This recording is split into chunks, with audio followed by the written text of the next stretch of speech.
I can only say na, yeah, President Duterte is still alive. Yun lang po, ang hanggang doon lang po. Kasi bawal po magbigay ng mga information na pinag-usapan sa loob. Tuloy na yung pagdinig ng flood control program at sa Senado at nag-anunsyo na Ni-remind kami no, ng detention unit na merong kailangan sundin na mga kondisyon sa visit. No? So from now on, bawal ikwento kung ano yung mga nangyari sa loob at ano yung mga pinag-usapan sa loob. I can only say na, yeah, President Duterte is still alive. Yun lang po, ang hanggang doon lang po. Kasi bawal po magbigay ng mga information na pinag-usapan sa loob. You're the one who owns this stroller? Ha? Ikaw? Charlie. Ay, ikaw! Meron mo palang masasagot. Magkapasilan. So, but even at 2 his health, wala pang makita. We're not allowed to give updates. Okay. Anyway, but kayo, VP, will you be here during the hearing on the 23? Inaayos pa namin yung schedule namin. So, hindi pa namin alam kung sino yung makakarating sa September 23 para sa confirmation or charges. But likely, merong relative na darating. Sigurado yun kasi kailangan talaga na merong, sabi ko sa kanila, kailangan talaga na merong bumibisita sa kanya whenever allowed ng detention unit na pwede mo. Nagtatanong lang po yung mga taga-Japan, meron daw silang big gathering sa 2021 and they want to know if you can join them also in Japan. Oo, nag-confirm naman na kami sa mga organizers sa Japan, led by Sir Berwin. September 20 sila sa Tokyo and then September 21 sila sa Nagoya. So yung weekend na yon, Saturday, Sunday, merong Filipino community gathering sa Japan. And I understand, meron din dito sa The Hague. No? And likely, marami din sa loob ng Well, on another note po, nagtuloy na yung pagdinig ng flood control program at sa Senado at nag-anunsyo na magbubuo daw ng independent fact-finding committee sa flood control. Your thoughts po? Well, sabi ko nga lagi, too little too late yung administration. Alam naman na natin yung problema na corruption sa flood control. Hindi lang sa administrasyon eh. Kasi lahat ng mga dumaan na administrasyon, hindi lang sa administrasyon ni Pangulong Duterte. Alam na natin yan lahat. Naging mayor ako 2010. Meron na issue ng flood control corruption. And mas worse lang sa atin ngayon. Dahil sinasabi ko nga, hindi lang naman flood control projects yung merong corruptions. As early as 2024, noong nag-resign ako sa Department of Education, matagal ko pinag-isipan yon kung magre-resign ba ako at sasabihin ko ba kung ano yung mga experiences ko as a secretary ng Department of Education. And then, nag-decide ako na magsalita talaga kung bakit. Sinabi ko nga, in-attach yung pinaghati-hatian ng members of the House of Representatives SBP, School Giving Program budget na Department of Education. Hindi lang yun, in-attach pa nila yung listahan doon sa House version ng GAB. Pero, alam yun ni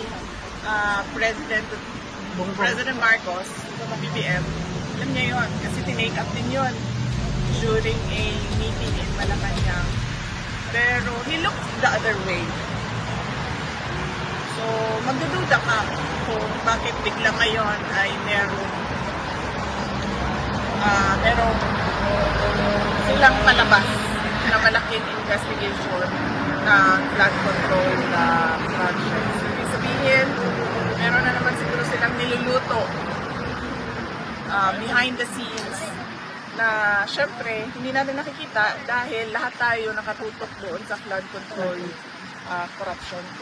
Kung seryoso lang talaga ang presidente, tapos na yan, isang araw lang, matuturo niya lahat ng may kagagawan ng corruption sa budget. Pero, well, as you can see, parang nanonood tayo ng Venezuela. Well, VP, you were once a mayor, and alam namin nandito ka naman sa Dahig, no?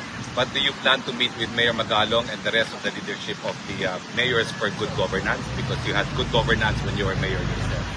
Wala pa kaming, hindi na pag-usapan at wala pa kaming schedule. Ang immediate ko na schedule pagbalik sa Pilipinas ay sa Bicol Region dahil celebration nila ng Peña Francia at merong mga small gatherings kami doon, sectoral gatherings para sa mga issues naman sa Bicol na I'm sure biktima din ng corruption ng projects sa gobyerno. May plans po kayo to meet with Mayor Lenny Robredo while in Francia? Hindi pa namin nagawa yung schedule namin, pero yes, gusto sana namin na ma-meet yung mga local government officials ng hindi lang ng Naga, ng entire Bicol region kung kakayanin ng schedule. But mainly, nandun kami to celebrate with the Bicolanos, to pray with the Bicolanos sa pinakamalaking festival nila, ang Peña Francia Festival. Tuloy na yung pagdinig ng flood control program at sa Senado at nag-anunsyo na magpupuo daw ng independent fact-finding committee sa flood control. Your thoughts po? Well, sabi ko nga lagi, too little too late yung administration. Alam naman na natin yung problema na corruption sa flood control. Hindi lang sa administrasyon na ito, sa lahat ng mga dumaan na administrasyon, hindi lang sa administrasyon ni Pangulong Duterte. Alam na natin yan lahat. Naging mayor ako 2010. Meron ng issue ng flood control corruption. And mas worse lang sa atin ngayon dahil sinasabi ko nga, hindi lang naman flood control projects yung merong corruptions. As early as 2024, noong nag-resign ako sa Department of Education, matagal ko pinag-isipan yon kung magre-resign ba ako at sasabihin ko ba kung ano yung mga experiences ko as a secretary ng Department of Education. And then, nag-decide ako na magsalita talaga kung bakit. Sinabi ko nga, in-attach yung pinaghati-hatian ng members of the House of Representatives ang SBP, School Building Program budget ng Department of Education. At hindi lang yun, in-attach pa nila yung listahan doon sa House version ng GAB. Pero, and alam yun ni President Marcos, ng BBM, alam niya yun, kasi tinake up din yun during a meeting in Malacanang. Pero, he looked the other way. So, magdududa ka kung bakit bigla ngayon ay merong silang palabas na malaking investigation na flood control projects. Ibig sabihin, meron na naman siguro silang niluluto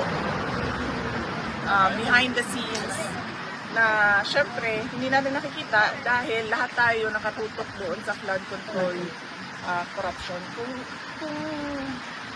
seryoso lang talaga ang presidente, tapos na yan, isang araw lang, matuturo niya lahat ng may kagagawan ng corruption sa budget.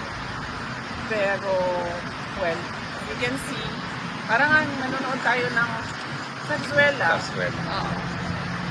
Well, VP, you were once a mayor, And alam namin nandito ka naman sa Dahig, no? But do you plan to meet with Mayor Magalong and the rest of the leadership of the mayors for good governance? Because you had good governance when you were mayor yourself. Wala pa kaming, hindi na pag-usapan at wala pa kaming schedule. Ang immediate ko na schedule pagbalik sa Pilipinas ay sa Bicol Region dahil celebration nila ng Peña Francia at merong mga small gatherings kami doon, sectoral gatherings para sa mga issues naman sa Bicol na I'm sure biktima din ng corruption ng projects sa gobyerno. May plans po kayo to meet with Mayor Lenny Robredo while in Francia? Hindi pa namin nagawa yung schedule namin, pero yes, gusto sana namin na ma-meet yung mga local government officials ng hindi lang ng Naga, ng entire Bicol region kung kakayanin ng schedule. But mainly, nandun kami to celebrate with the Bicolanos, to pray with the Bicolanos sa pinakamalaking festival nila, ang Peña Francia Festival.